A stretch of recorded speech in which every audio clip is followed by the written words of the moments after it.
লড়ছে, আক্রমণ করছে। লাগাতার ইরানি হামলা ইসরায়েলি আকাশ প্রতিরক্ষা ব্যবস্থাকে চা কফি খাওয়ার ফুরসতও দিচ্ছে না। ইসরায়েলি নেতাদের রাতের ঘুমও হারাম। আরাম কেদারায় বসে দুই পা দোলানোর দিনও যেন ফুরিয়ে গেছে। মধ্যপ্রাচ্যের আকাশ এখন আবারও উত্তপ্ত। দীর্ঘদিনের আঞ্চলিক অস্থিরতা নতুন মোড় নিয়েছে। ইরান ও ইসরায়েলের মধ্যে চলমান উত্তেজনা আরও তীব্র হয়েছে। ইরান থেকে ইসরায়েলে এক নতুন ও ব্যাপক হামলা শুরু হয়েছে। ইরানের সেনাবাহিনী অপারেশন ট্রু প্রমিস 3-র অংশ হিসেবে এই হামলা চালিয়েছে। এতে ব্যবহার করা হয়েছে অত্যাধুনিক কমব্যাট ও আত্মঘাতী ড্রোন, যা ইসরায়েলি সামরিক অবস্থানগুলোকে লক্ষ্য করে নির্ভুলভাবে আঘাত হেনেছে বলে ইরান দাবি করেছে। ইরানের সামরিক বাহিনীর এক বিবৃতিতে বলা হয়েছে, গত 24 ঘণ্টায় ইসরায়েলের বিরুদ্ধে এটি ছিল তাদের প্রতিশোধমূলক সামরিক অভিযানের 7ম ও 8ম পর্যায়।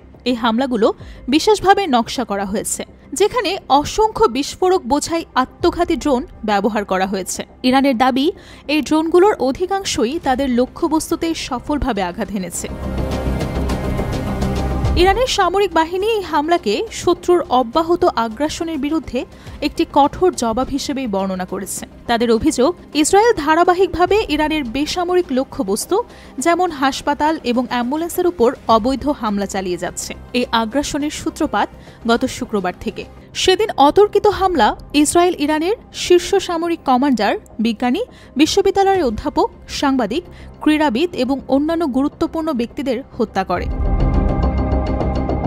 ইরানের সশস্ত্র বাহিনী এখন পর্যন্ত ইসরায়েলের বিরুদ্ধে ক্ষেপণাস্ত্র ও ড্রোন হামলার 18টি সমন্বিত পর্যায়ে সম্পন্ন করেছে। এতে ইসরায়েলের কৌশলগত লক্ষ্যবস্তুতে মারাত্মক আঘাত হানার দাবি করেছে তেহরান। এছাড়াও ইরানের সেনাবাহিনী ইসরায়েলের বিরুদ্ধে 8টি পৃথক ড্রোন অভিযান চালিয়েছে।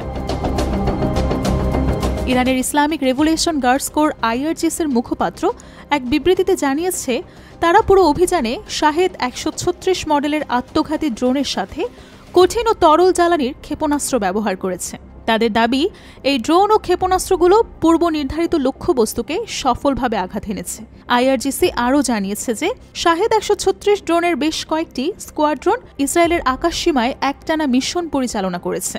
ফলে ইসরায়েলের সবচেয়ে উন্নত বিমান প্রতিরক্ষা ব্যবস্থাগুলো এগুলোকে আটকাতে ব্যর্থ হয়েছে।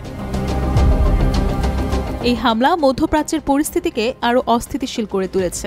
একটি বৃহত্তর সংঘাতের আশঙ্কাও ক্রমাগত বাড়ছে। একদিকে ইসরায়েলের নিরাপত্তা নিয়ে উদ্বেগ, অন্যদিকে ইরানের প্রতিশোধমূলক পদক্ষেপ। এই দুইয়ের মাঝখানে দাঁড়িয়ে বিশ্ব এখন মধ্যপ্রাচ্যের ভবিষ্যতের দিকেই তাকিয়ে আছে।